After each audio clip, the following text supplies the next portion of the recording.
Welcome, everyone, to the Ascension Portal Community Gathering podcast. I'm your host, Patricia Walls. This is a space for deeper conversations, a space where spirituality, higher awareness, multidimensional understanding, healing, consciousness, and human evolution can be explored openly, honestly, and without fear. This podcast is here for those who simply know that there is more to this reality than what we were taught. Through these conversations, we explore topics such as conscious expansion, energetic healing, light language, spiritual awakening, multidimensional experiences, earth wisdom, cosmic awareness, and the deeper mysteries of existence. So, wherever you're joining us from today, just take a breath, settle in, and allow yourself to be fully present for what resonates with you in this moment. And so today I'm honored to share with you one of my sisters in community. Her name is Tina Todaro, and she is the owner of Sacred Journey Experience, a metaphysical store and spiritual center dedicated to intuition, healing, shadow work, and spiritual growth. She's an intuitive reader for the past 23 plus years. We're moving forward, and a Reiki Master, a hypnotherapist. She works also with Akashic Records and many, many other things. And her work has been important to the community. Her store has been important to the community, and I'm excited to share her with you today. So welcome, Tina. Thank you. Thank you so much, Patricia. I'm really excited to be here with you. I greatly admire you. So I was so happy when we were able to meet up in your podcast. Thank you so much for having me. Yeah. So I've seen you. Well, we've been together in some events in the community here, and we even were space partners at one of the local wellness fairs. And so I got to observe you, and I also got to have a reading from you, which was amazing. So you grew up in a family where intuitive abilities were respected, and a lot of people don't get that. So many of us are like discouraged from our abilities and from knowing what we know. And so how did that shape you, having that support at such an early age? So half my mother's side of the family is Cuban, and so spirituality goes deep into the roots of Cuban culture. Like, even they weren't all strictly Catholic, but they were greatly influenced sometimes. And even those that were Catholic would have these little ways of um, like giving praise to the saints that you could tell, and especially now that I'm a lot more knowledgeable, comes from more heavily ancestor based cultures and worships and work. So based on that, there was a side of my family, like I think it was my great aunt, and she would always tell my mom things that I remember hearing and I didn't understand. Like, I was playing with my toys and I would hear like, she is really intuitive. She can see spirits, and she can talk to spirits. And I didn't understand like what she was saying because I was playing. And as I grew up and I started understanding and getting honestly a little bit confused by some of the stuff. Like, I would come in and see my mom, like suddenly, I remember vividly, I got this like spray to clean like glasses, and I sprayed it on, and my mom is like with a willow tree branch, like sweeping the hallway, and she's like, don't use that. And I'm like, what do you mean? comes from the, you know, the glass shop, like the eyeglass shop. And she was like, no, no, that's not what it is. And I would leave it and not question it. And now looking back, I'm like, yeah, my mom was cleaning the house, like spiritually. And like I also found and started reading my first tarot. I found it in a drawer next to my mom's bedroom inside one of the socks that belonged to me when I was a baby. Like just little things that, you know, looking back, really kind of pushed me for it to be okay. And when we talked about anything intuitive, there was some fear on my mom's side. But there was also curiosity, and she was also very gifted. I mean, it would drive me nuts. She would like tell me something that I knew was true, but I was like, how does she know? And I would ask her, can you please like give me the reasoning of why you think that? And it was all based on like wrong assumptions, like vastly wrong assumptions. But I started to notice the pattern that the result was always correct. And so now that I've, you know, I've guided her into tarot, and now I know she was just intuitive. She just had a gut feeling, and that gut feeling was accurate. She could see. And we also, you know, it was also very enlightening for me since I'm like 15 years old. She would encourage us to like go to the family tarot reader, and like the reader didn't know who I was, and that was like my very first teachers were people actually reading for me, and me just kind of trying to figure out like how does this work? Is it because I already know and she's reading my mind, or is she actually telling the future? Like all those things.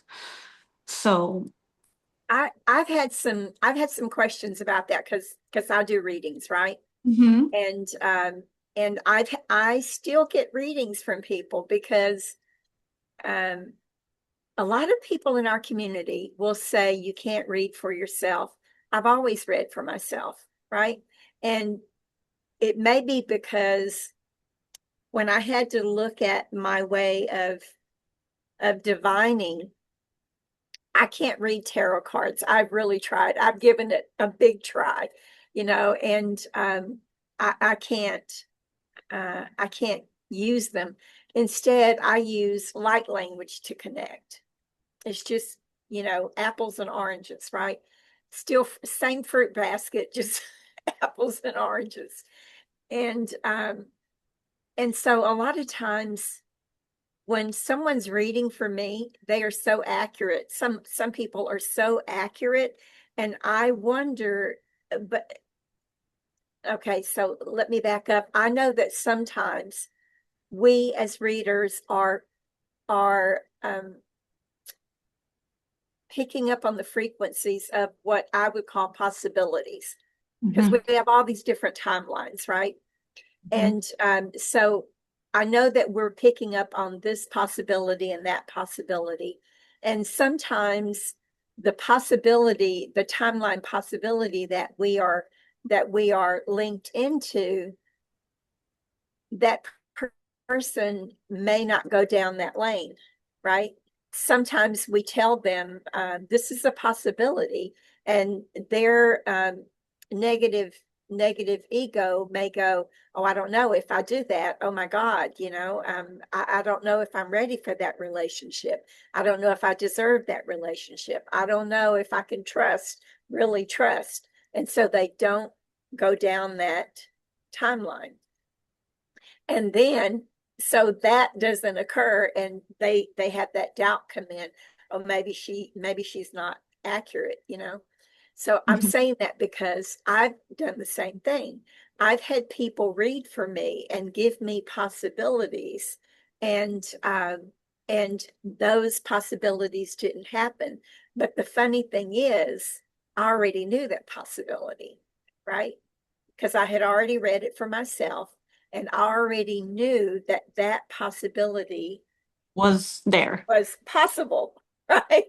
And the person reading for me saw it as well. And it didn't happen because I changed the trajectory, right?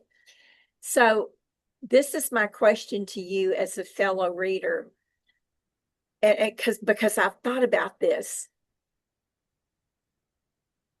We are emitting frequencies 24/7.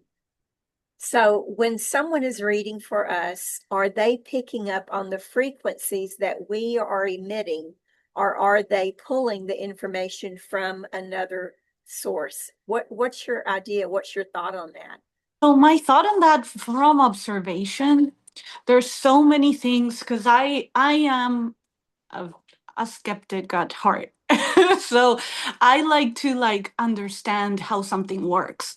Yeah, And my personal observations, I mean, it's not the truth, it's what I have learned through the years to be a pattern, right. is that it depends. Some people will tap in on the person's energy. And I've noticed that when that happens, and sometimes it's not even on purpose, some people have a tendency to talk about, to tap into the person's energy, and that's the tendency they go to. And some people, like I myself, try not to tap in the person's energy. I try to tap into like further than that, like actual possibilities and timelines, like you say. And I find that that's when my readings are more accurate. Now, I also find that because I find that the flaw in tapping into the the people's energy is that you tap into potential and wishful thinking. And so the person might feel really strongly that that's a reality and that that's happening, to the point it has happened sometimes with people that are asking about relationships, and it happens with anything that there's this level of, in a way, of obsession.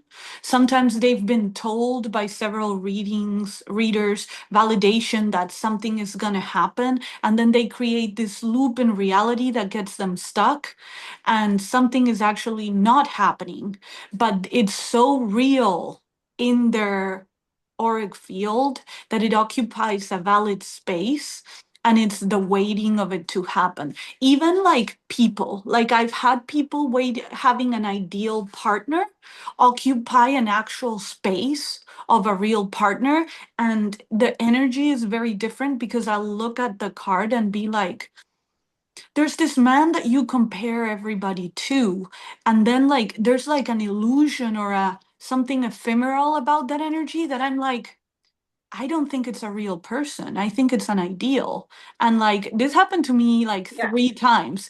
And the person goes, yeah, absolutely. Like I resonate with that, you know?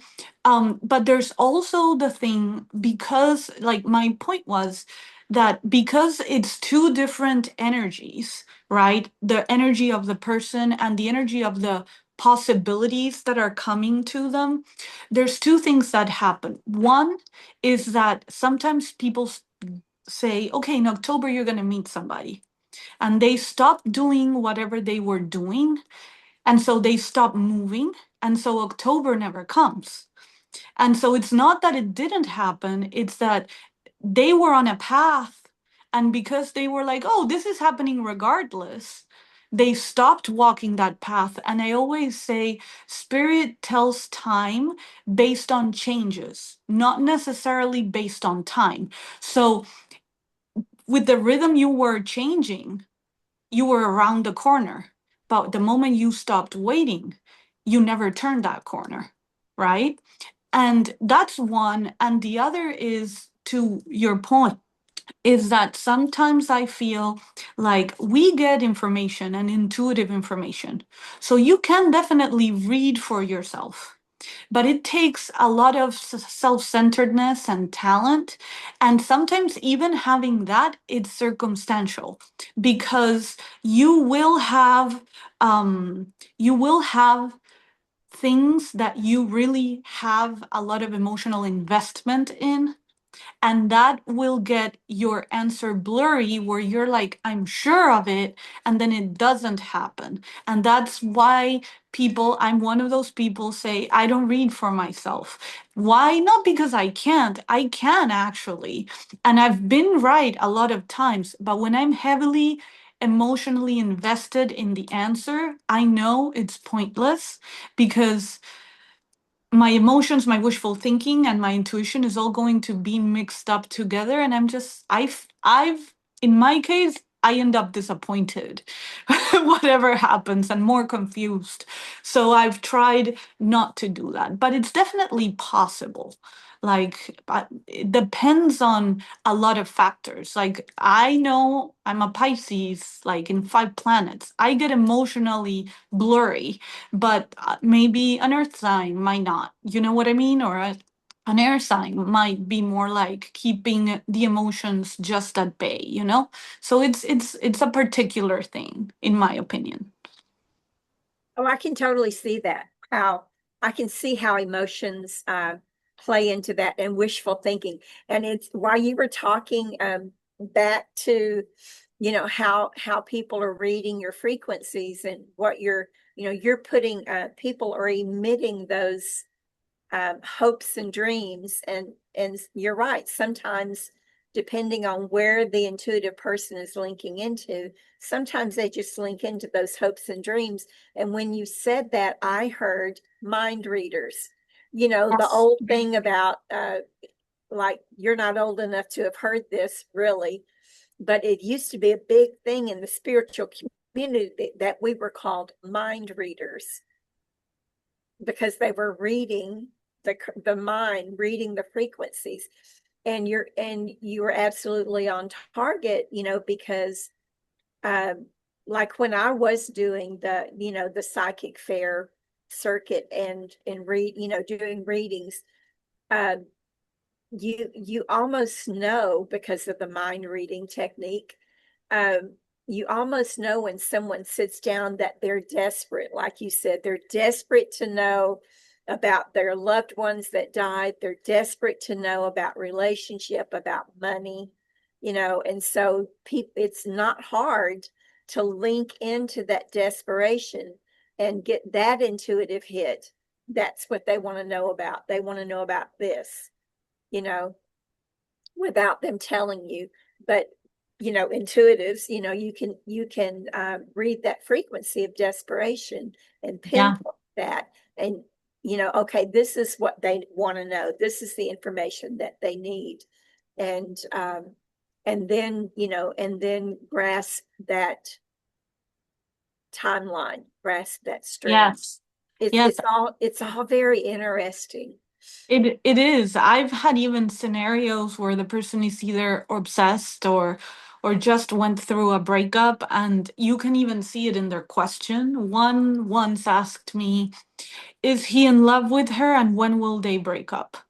And I Yep. was like, when they gave me that question, which it was supposed to be one question, I told her, first of all, those are two questions. Second of all, I'm going to warn you that based on the energy of desperation, that's exactly the word I used, that you are in, your worst fear is probably going to come through, and it's might not be an accurate reading because you cannot see anything else sometimes, even if you try, when they are living in this reality and it's so real in their heads. And that's what happened. Like, literally, the worst possible answer for a person in that moment, that's what she received. And I couldn't lie. I really, like, I delivered it with as much compassion and kindness as I could. But the literal answer had been, he started off to piss you off, and then he fell in love, and she's going to meet the family. Like, I knew there's a part of me that knows that that might not even be true, but she was so in that moment. And I had learned that by experience not to do that with myself, you know? But it is a real thing. I've had people obsessed where you can tell that the reading they're getting is all a loop, and it's like, but I don't feel like this is reality. This is their reality. And even like getting little things where they blow it up, like when is he gonna text me? And I'm like, well, you're gonna have an encounter with him on the street and da da da da da da da, and he's gonna say these things. And like, it's really, they see a picture of them in the street, and it has like, because people can be obsessed, and it has uh, like a subjective phrase, and they feel it's a message for them. And so that's the communication that was predicted. So it can be, I call them prophecies, come true in such interesting ways, kind of like manifestation. I tried to manifest $3 billion one time. I was like, I'm in an abundance ceremony, I'm just gonna, wish big. So I worked for a client that was on currency, and he told me he had a gift for me, and it was an envelope, and when I opened it, it was a bill of 3 billion African dollars. So I got my $3 billion. They were just not worth anything. So like, it's stuff So you like have to that. be US currency. Yeah, yeah, it's stuff like that. It happens in prophecies too. Like, it comes to pass, just not in the way that you thought it would, and you have to keep an open mind. Like, what were the words? Not what you interpreted, but it's highly useful to remember what were the words that were used. Yeah, it's crazy. So for people who are asking, right? Mhm. How does someone know if their intuition is real? How do they know to trust the messages that they're receiving? So, to me, there's two things. The first one, in my experience, is you don't feel fear. You can feel something is dangerous and be like, I need to get out of here, and not feel fear. So if it's fear based, it's not your intuition. But then the next thing I always say is more like a practical method, is you practice. I like tarot for the reason that I can ask anything and get a question, and then I write it down. And I sometimes ask predictive questions on purpose to practice. So, what's going to happen in my art class? And it's going to be like stuff usually that is not very life changing, right? But I want to see what psychic impressions I get, what information I get downloaded, how do I see it in the cards, right? And then, because you write it down, then the art class happens. And then I go back and see what cards were there, what I thought would happen, what actually happened, and if there is anything in there that I could interpret as what actually happened that I missed. And so, what I start learning with the practice is how it feels when I'm in flow and how it feels when I'm out of flow, to the point that I used to do lives on Facebook, and sometimes I would read for 6 to 8 hours, like continuously till 2 in the morning. I would just read. Wow. Yeah. It happened at first that I would start feeling like my muscle got strained. That's the only way I can describe it. And I would, by the end of it, I would be like asking the question, and I would give the answer, and I knew it felt off. And so I said, is this resonating? Because I don't think it will. And people would say, no, not really, kind of. And I'm like, okay, let me try once more. But I knew to cut it in that moment because I knew my muscle was strained. I could feel that it was off from the practice of it being accurate for so much time. And then eventually it grew to the point where I fell asleep on a live talking, and I like woke up like talking, and I kept going, and I stopped, and I was like, I'm sorry, but I fell asleep as I was talking. Does this make sense? And this happened to me twice. And both times the people answered, "Yes, you were speaking straight to my soul." And I was like, "Well, whoever was talking to you knew what they were saying, because it Yeah, wasn't." you were doing trance mediumship, huh? Yes. So Yeah.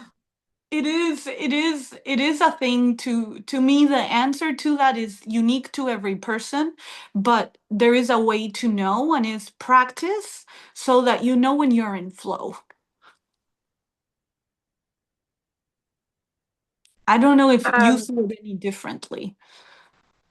no, no, it's pretty much the same. Yeah. Um, I got distracted. I don't You're know. okay. You're okay. Um, hold on, I almost pushed the wrong button. So, so I'm multitasking. I'm going back and looking to see if there's any questions and that sort. So, talk to us about your experience with, if you would, with Akashic Records. What's your experience with that? What have you noticed in the way? How does it help people? I'm asking that because I work with the Hall of Records, which is different from Akashic Records, so I can't really speak about the Akashic Records. So share with So, us. yeah, to me, what I can say, it's almost like you tap into the person's energetic footprint, right? And it tells you everything that that soul has been through and will go through. And what I notice is that when I'm channeling, the things that I've observed is that it's kind of similar to what happens in more stronger, but similar to what happens when I'm doing mediumship. I get like videos in my head. Like there's a movie playing in my head a lot of the times. And then my clients have noticed that like my voice changes and my eyes change. And what I feel is like a channeling through, and different like Akashic Records masters come through. Sometimes they're just the record keepers, and other times they're like the person's spirit guides, or even like Archangel Michael, or a deity that is part of the Akashic Records, and they come through. And I notice they sometimes they'll let me speak, but other times they'll speak in the first language. They'll be like, okay, I need to be like face to face with this person. So in that way, it's pretty different. And it's not that they never bless somebody with like fortune telling, but it's more like the difference between tarot and oracle. It's like, yes, they can give you like the potential of what can happen, but it is so dependent on your choices that it's not really fortune telling, you know? Or sometimes they'll speak about like what you need to do to achieve that timeline that you want to get to. They also, which I don't find, like with the cards, you'll ask a question and you'll receive an answer, right? With the Akashic Records, it's not necessarily. Sometimes they'll be like, this is what you can know about this, you know and they'll answer, and it'll be very touching. So a lot of the times, if it's a mother asking for the son, or they'll say what needs to be said, so the mother can move on, or kind of fill that fear, that remove that fear that was growing, and that insecurity. But it doesn't really necessarily give all the details about that person. And I also feel like the way that person views themselves also influences the information that comes through, because it's almost like it taps into their vibration. So I'm not going to say that it's not always truthful. I think it's truthful, but they work with what's there. So maybe somebody, you can see that, I don't know, they're in their ego, or, you can see how they need to grow. And the Akashic Records will mention that, but they will also like validate the point where the person is right now. And so I find it that sometimes it's easier for the person to receive. It's almost like they'll send a message wrapped up in a way that the person can receive it, which is not always the case with tarot reading. So this is interesting because, um, in my work with the Hall of Records, which is working with contracts and agreements, it's different from what you're describing. And so I had so many people over the years say, oh, is this the Akashic Records? And I'm like, no, it's entirely different. And so I think you might have heard me say this before, that I took 3 courses in Akashic Records because I'm an Aries and I tend to obsess about stuff. But because people kept saying, no, this is Akashic Records. And I'm like, no, they're not. So let me take this course so that I can prove to myself that it's not the same thing. Mhm. And so I didn't really pay a lot of attention to the class. I'm saying that it wasn't the teacher's fault. But what you're describing is entirely different from the course. I can say your method is entirely different from the courses that I took. Your results are entirely different from the courses that I took. I love your results. I love your way of using the Akashic Records. But you're the first one that I've ever heard described that way. So how do you feel about,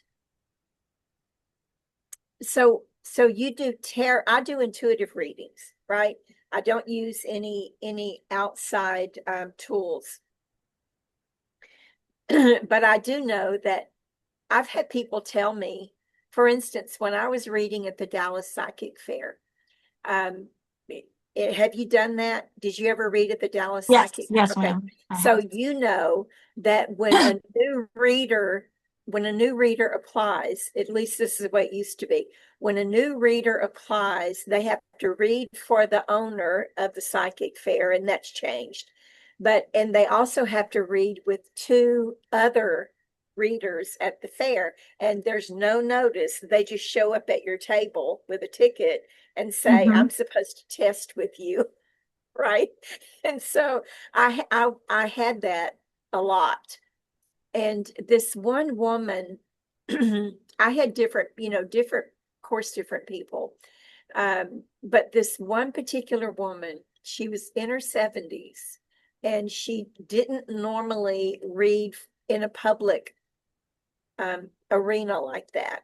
She had one-on-one clients, right? She didn't read at psychic fairs, but she just wanted to try something different.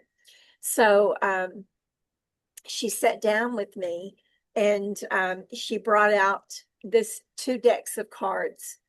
And this one deck of cards that she brought out was so old that it was almost falling apart, right?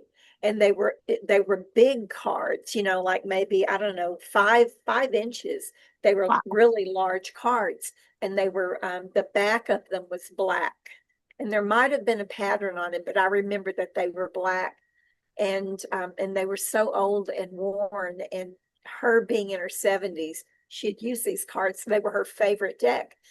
And they were falling apart. And she said, I've looked for a replacement deck. She said, but these are not in print anymore. Yeah.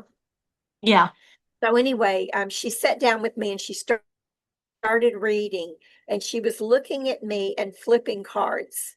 She never looked at the cards, not once. And so she was so connected with the energy of those cards, right? She never once looked at the cards. But and so I asked her, because I was able to do that because I was testing her. I asked her, why is it that you never look at the cards? And she said, I don't need to. She said, the cards are my distraction so that pull from a higher source. It's a movement of my hands, basically, she said, that is a distraction. So so I know that everybody who reads cards don't really read the cards. They're using them as a tool, right? Just It is a tool, yes. yeah, I don't like to say distraction. That wasn't the word I was meaning to use, but I'm getting there. So do you think that maybe when you read the Akashic Records, do you think that it's very similar or the same to when you're doing intuitive readings? Because if you're connected, you're connected. There's no line, right? There's no, I'm going to go on this side of the ship right now and do this. And then later I'll go on that side of the ship. If you're connected, you're connected. So do all of those helpers, we're not going to call them deities, do all of those helpers also show up for you when you're doing your other type of Mhm. reading? And why do you call it Akashic and tarot just for the comfort of human beings? Because sometimes human beings will hire you to do a tarot reading, but they're scared of an Akashic reading. Uh-huh. No, I love this question because Good. I love it. It's actually something that I've noticed. So the Akashic records can open spontaneously for anybody, and you Yeah. can get a reading from the Akashic records. But the difference that I see, there is something, I believe it's in the Bible, that says, "Ask and you shall receive." And that Right. is something that I teach my tarot students heavily. Like, what is the question? Because if you're asking somebody, um, give me a general message for Patricia, then my message might be, you tried to wear green today, but chose white instead. And that might be very true, but not really useful, right? Because you didn't ask for something useful. You left it up to the dice to see what information comes through. So, Right. um, question asking is really important for the same reason. The way I was taught, which was Linda Howe's way, there is an Akashic Records prayer that you say. And the Right. Akashic Records prayer connects you to this person's energy in this life, in the soul right now. And opening that book kind of opens all the rest of the story.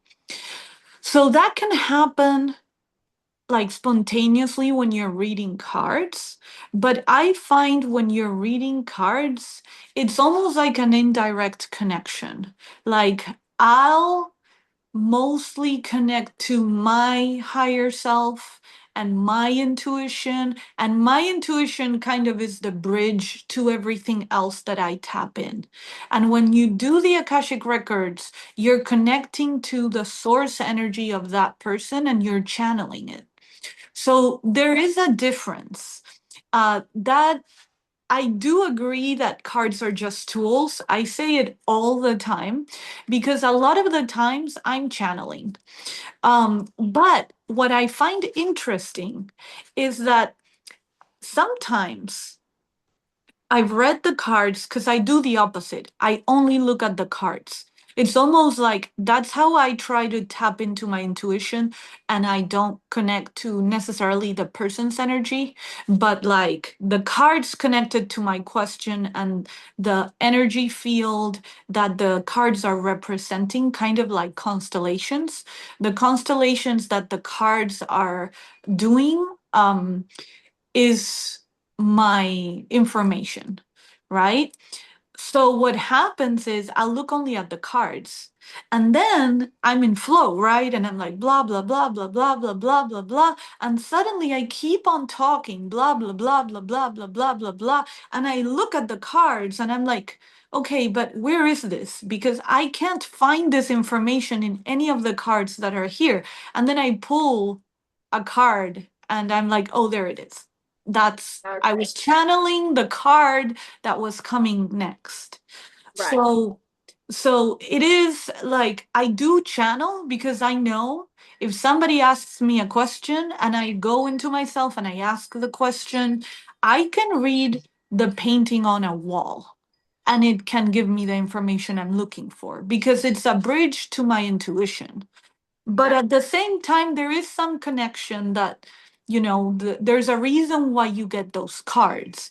And that I learned family constellations not long ago, like October last year, and it explained the whole spiritual world to me. And I was like, that's why cards are useful. That's why, because basically it talks about resonant fields. And so everything. That's why you can read the wall, the painting on the wall, because you can just see patterns there because they're going to resonate with the question that you put out there because that question has a resonant field and the answer to the question has a resonant field. And anything that you connect to that answer, numbers, dice, cards are going to be tapping into the resonant field of that answer. And if those are the things that popped up for that answer for you, then those are the things that you're going to interpret correctly, which is why a lot of the times I say, even though I'm a reader, those cards there are meant for you to interpret, not for me. I could get an answer from them anyways, but the reality is that the validating answer should be the answer that your reader gives you, whether you like it or not. You know? At least that's Yeah. my experience. It's not a universal truth, it's just what I observe. So there are so many different tools out there, and I've heard that word family constellations a couple of times now, and I never because I was also trained in something called sacred activations, and there is an Mhm. activation called family constellations. And so whenever I heard the other two people mention it, I just thought, okay, maybe they got an activation from Tamra Oviatt. I don't know. So you're talking about a modality. Tell me about that. So, family constellations is I don't want to call it therapy because it's a spiritual therapy. It's not, but it is. It was discovered by Bert Hellinger. A lot of people say created. I like to say discovered because Yeah. it's a phenomena that happens, and he created a way to use it. But my story with family constellations, when I finally learned it, I was like, I've been doing this like since I'm 16. So to me it's like a phenomena, that you just learn what you can do with it. It's kind of like when you discover earth can have different colors, a lot of people are going to say, "Oh, let's paint a picture with it." You know? So, what it does is family constellation specifically with Bert Hellinger is a method where you tap into the energy fields of your family. And it can be done many different ways. Some people do it with objects, some people do it with little like dolls, and some people do it with people. There is a Netflix show that like has a constellation every episode. It's a drama. It's called either My Other Self or Another Self. I think I have some sort of dyslexia because, like, I know it's one of those, but I don't Yeah. know which. And you can find it on Netflix, and it describes very well how it works. The way Wow. I, the way I like to do it is my favorite way, it's not the strongest way, but it's my favorite way, is to gather people and I take out the person that says, okay, I have issues with my mom. I feel like I'm parenting my mom all the time, and they tell me they don't wanna do that anymore. They wanna shift their relationship. So we're like, okay, So let's put your family circle in there. So we're going to choose one person for your mom, one for your dad, one for your sister, and one for you. And you're going to sit right here to my right. And it's almost like watching a play, um, but a live play of your emotions. Because what happens is you can tell people you're going to be the mom, you're going to be the dad, but the way I do it, I don't tell anybody who they are. So the person knows that, you know, um, Suzanne is going to be the mom and Patricia is going to be the dad. And these other two people are going to be her and somebody else.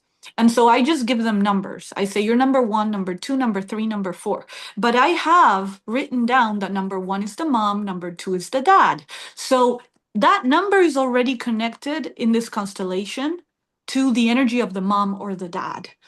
So you have a circle and you tell people, okay, where do you want to stand? So number one, where do you want to be? And number one goes like, I want to be here. And they already have a personality, you know? And then number two is like, well, I want to sit down on the floor and I want to give my back to number one. That's number two. And then number three goes far away from the two. And number four wants to be really close to number one. And so then I start asking, how do you feel number one about number two and vice versa? And I ask about everybody. And they start telling me, they will look at them and be like, I don't like you. I feel like you're bossy and I want to punch you, or I want to cry when you look at me, or they have all these emotions. And having experienced all of the positions, I can tell you it's like you're wearing the energy of somebody else. You might start crying and know that your heart is not crying, but you feel like you need to cry. And so, what's really interesting about this is the person starts seeing their actual family dynamic and how everybody treats each other when nobody knows their family. And then, based on the information that you gather, you say healing phrases that will shift the way people interact with each other. So, somebody that was defensive might finally be loving. And based on that, the constellation moves, they move places, they want to hug each other, they do what it's called the movements of love. And those shifts, what's bizarre is that when you are next, when it's your constellation, you see your mom and dad making peace with each other, and you're feeling all these feelings, and the person that represents you goes, I'm feeling, and they say everything you're feeling. And it's bizarre because it's like live there. You have somebody speaking out what you're experiencing. And the greatest thing is to constellate, you to be a constellator, you need to be constellated a lot. And I constellated a lot my father. And I hadn't talked to my father in 5 years. And after my third constellation about him, a week later, he sends me a text. Now, my dad is not into spirituality at all. And his words were, in the words of Bert Hellinger, and then he repeated all the phrases that I had said to him. And I was like, and then like we went back to my home country. We visited my dad's side of the family that we have been estranged. Like all these movements started happening. So once you do the movements there, you wait a couple months and you see people even start shifting the way your relationship with your mom will shift. You can constellate money, and then your money behaviors are usually connected to your grandparents on the father's Yeah. line. So, like, you start shifting your behavior because you understand why you treat money that way, because you understand your grandfather's story. And the base of it is what is seen immediately shifts. So, there is people that are um, um, vibrating with the field of the unseen or rejected. And then you need to acknowledge them and include them in the family tree so you don't repeat their story. So it's all this movement based on your ancestry and your ancestor stories that when you bring it forth and acknowledge it, you're free from repeating it, basically. And so you are free to change it. And honestly, I've been blown away by the things that I have seen and that have happened to me personally. um I know that it's not for everybody, um but it has to be done with a lot of conscious of the person's mental health, of the person's situation. But it can be very useful. I was trying to think. I may have I experienced what you were talking about, right? The the description. I didn't experience it. I witnessed it. And my mind is, because I'm like squirrel. So while you were talking, I'm trying to figure out, where did I see that? And I finally remembered it was on a movie. I think it was on a movie or a series. It may have been the series that you're talking about, Yes, because I remember watching that movement. That it was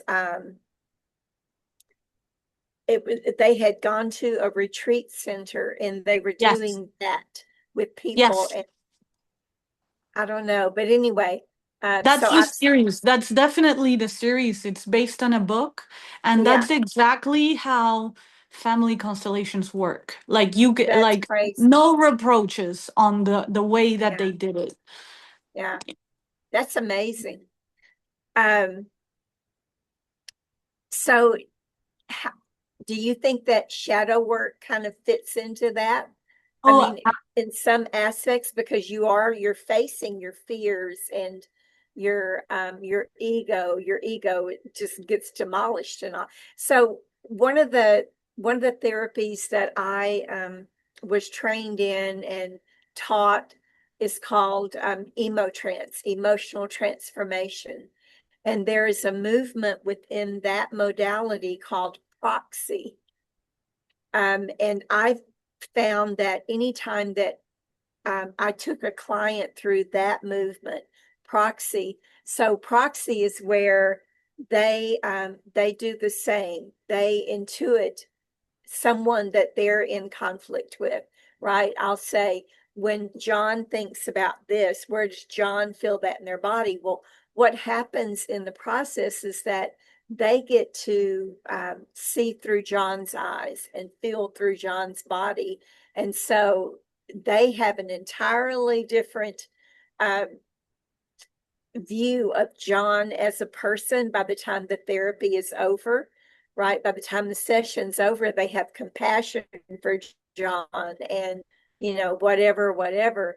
And I have found that it changes the dynamics altogether.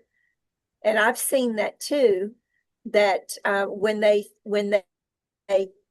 face John again, John has also a different perspective on them. The dynamics between the two of them is entirely different. Did you freeze or did I freeze? I see you Did freeze, I freeze? but you might see me freeze. I don't know. Okay. Yeah. So, But I heard you. I heard every word. oh, good. But so it's very interesting, all of these different ways of getting, and when you were talking about his modality, that's what happened for me with the Hall of Records. In teaching the Hall of Records, I've had so many people come to class, and once they get midway into the class, they're like, I've been doing this for a lot of years and I didn't know what to call it. And I share with people my viewpoint. My viewpoint is that, number one, there's nothing new in the universe, right? And so all the information is out there for all of us. The only thing that happens is, for me, I when I was given this information, it's given to everybody. But the only difference is, when I was given the information, I took it and I started playing with it and developed it into something that people could use for as a healing tool, Yes. right?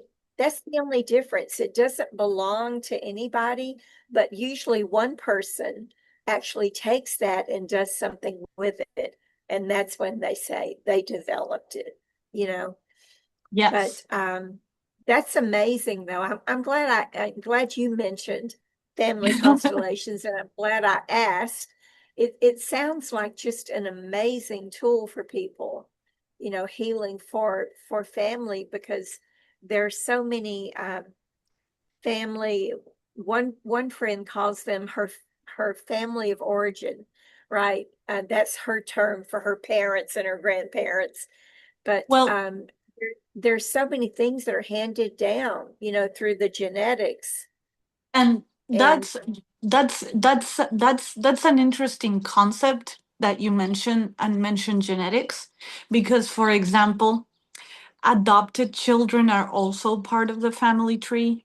And so, yeah, like you've heard that an adopted child can have biologically parents that are free of cancer and never had cancer, and they get adopted into a family that males have prostate cancer, and he gets prostate cancer because he was adopted by that family tree. So based on that, like there's this whole thing where if you have stepmothers, mistress, adopted kids, um, and unborn children, they are all part of your family tree, and they are all part of your story, and they are all scenarios that you can be repeating out of love. So based on, like, it's not just the genetics, the family you choose, you can constellate a family of friends as well. Like it has so many tools. yeah, it's crazy. I mean, in my own genetics, my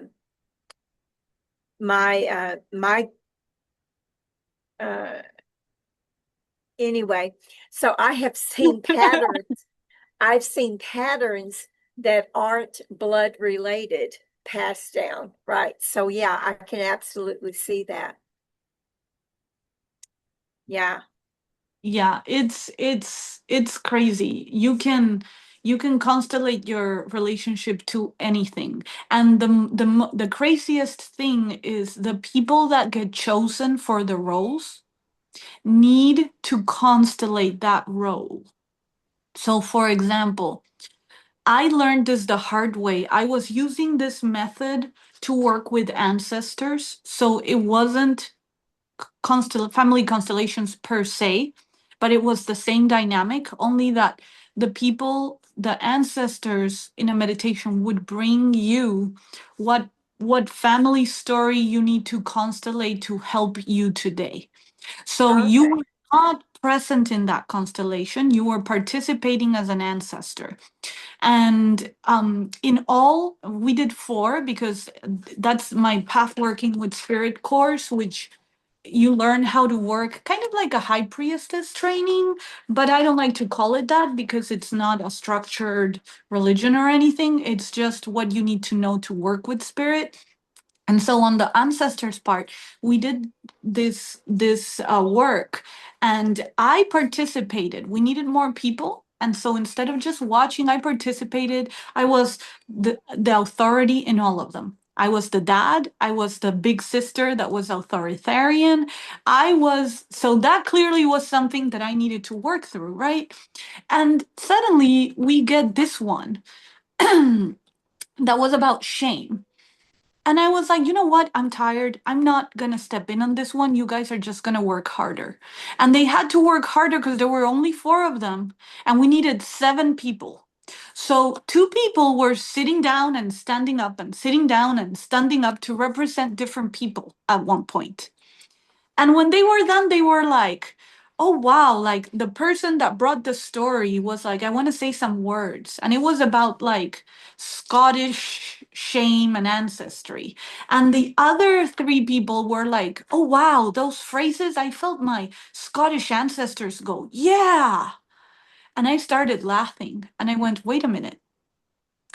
everybody who participated today had Scottish ancestry, and they were like, yeah. And I'm like, I don't. And that's the reason why I chose Yeah. do not participate there because it had no attraction or resonance for me. I had nothing to do with that. There was nothing for me to work there, so I did not resonate with those fields. So even when you get picked and it's not your story, the reason that you got picked for that role means it's gonna shift something inside of you. Yeah, there's some resonances, there's some resonance. You mentioned that you teach tarot. So, what do you have going now? What do you have going what are you offering in the community right now? So right now I have the divination gatherings where I like to teach kind of like the old style where teaching how to swim where they just throw you in the water. And so I have a yeah, I have a group gathering like that that is that we just get together and I give tips. So any questions that you have that you want me to answer, and if there's some complete newbies, I'll guide them through. But basically, we start reading and we practice reading without the book. And you don't just need to bring tarot. I have tarot or oracle, but some people bring other stuff to use as divination, and they're welcome to practice with that as well. So it's kind of like that's why it's a divination gathering. And then I have, I think it's every second Monday, I'm going through every section of the Rider Waite Tarot, and I'm teaching the methodology on how to interpret the images. And so that is going to be, I think, the most helpful one because it teaches people how to read the meanings from the images and not like lean on the book, basically. It explains where the book gets the meanings instead of memorizing them, which personally I think it's atrocious, but I accept other people like it that way, and that's fine. But to me, the real art is in connecting that intuition because there's no way you can read any scenario in the world with 75 cards. Like, that's an infinite number of scenarios with a finite number of combinations. So you really need more than just the meanings of the book. But again, that's my personal view. So if you like my personal view, you should come to my class. Oh, I muted myself. So I've seen that, and that's one of the reasons why I could never use tarot because I've tried and I just cannot memorize those descriptions. Um, but I do. I noticed that I would say 99% of everyone that has ever read for me, they don't use the book, right? They use the cards as, like you said, you can read the frequency of a painting, you know, Yes. because Yes. so 99% of everybody who's ever read for me don't read from the book. I have had one person, maybe two people, who actually read from the book, and it was a turnoff. It was a real turnoff for them to go to the book to get the answer for me.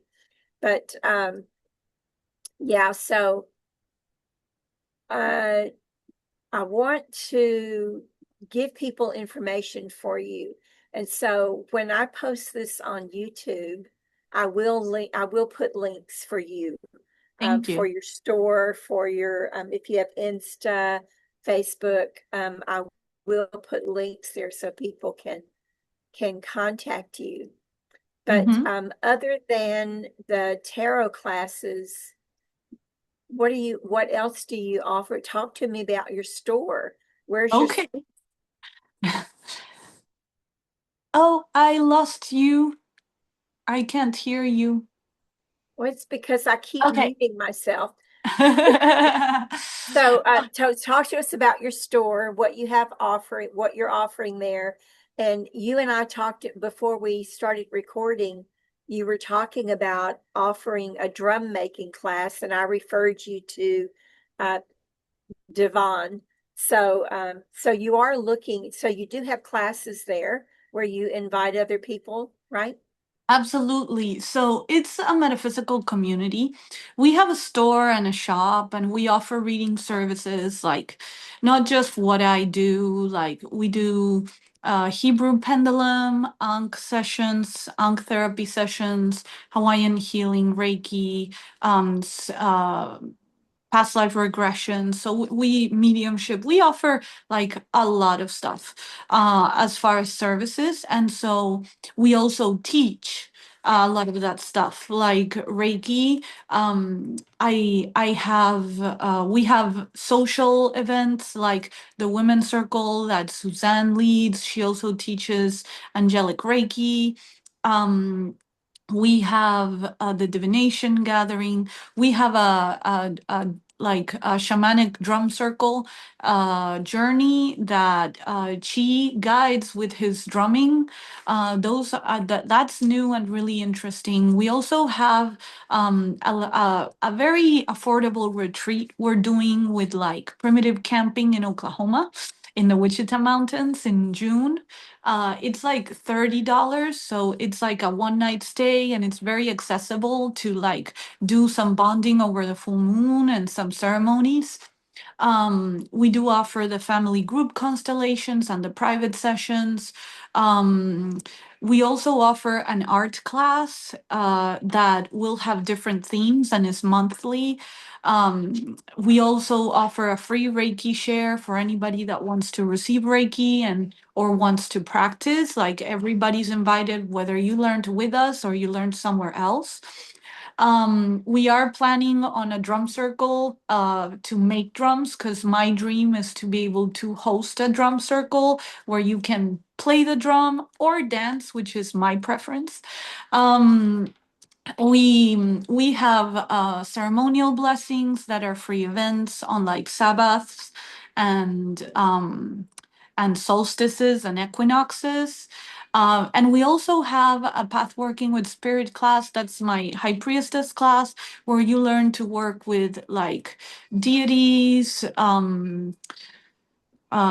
basically it's almost like a channeling class with the different ways. That's where I teach the Akashic Records. I teach working with deities, with ancestors, with past loved ones, angels, spirit animals. So we like combine all the different elementals, and so people can have, to me, that is one of my favorite classes and the most life-changing. Whoops, I got a phone call, sorry. um because um I actually teach people to like be able to work more in depth with the spirit guides and energies that surround them, instead of always resorting to like, almost, I feel, not, obviously not everybody, but like the newbies tend to guess, like go on whims and guessing, and like they don't like, I feel like I would have really benefited myself from having somebody tell me like, no, go all in. This is really helpful. Like you're gonna find that you don't need to ask me so many questions if you just like go all in and have the validating experiences that you are not making things up. And so that's kind of me taking you by the hand and making you have those experiences. And it's like a full-time thing, like you'll get homework and stuff. But that's mostly everything we have. I love to work with people in the community. So like I will add things that are not like in our yearly program because I meet someone interesting and they want to do something that I really like. And so there's always room for your own classes to go on. We love hosting people. Because the idea is for the community to grow and to like spread and for everybody to share what they have to offer. Nice. So where are you located now? Where We're is Sacred Journeys? we're in Watauga, which is Denton Highway. It's like 8 minutes away from Keller. It's 6900 Denton Highway and Suite 104. Okay, good. Well, I want to thank everyone for joining me and Tina today on Ascension Portal Community Gathering podcast. Um, I truly believe that conversations like this matter. And every time that we gather in intentional space, we help to create more awareness, more compassion, more remembrance, not only for us, but also for the collective as well. And my hope is that something that Tina shared here and I shared sparked a new insight for all of you, activated a deeper level of understanding, or just simply reminded you that you're not alone on this journey. So, if this episode resonated with you, I invite you to share it with others who may benefit from these conversations and explorations. Reach out to Tina, go to the store, go check out Sacred Journeys, and for myself, you can learn more about my work, my events, books, sessions, and courses, of course, at Earthwoman, and also Unlocking the Mysteries of Light Language. And um, please direct people to the YouTube channel, to social media and community spaces where we continue to explore these powerful shifts that are happening within humanity and consciousness itself. And if you're interested in being a guest on this podcast, reach out to me and let me know what you would like to share with the community, and we'll go from there. So until next time, stay grounded, stay aware, stay sovereign, and continue listening to the wisdom already waking inside of you. Thank you, Tina. I love you so much. Thank you so much. I love this. Thank you for this space. I really appreciate it. And I appreciate you so much. Thank you. So we'll see you again. Yes, I would love that.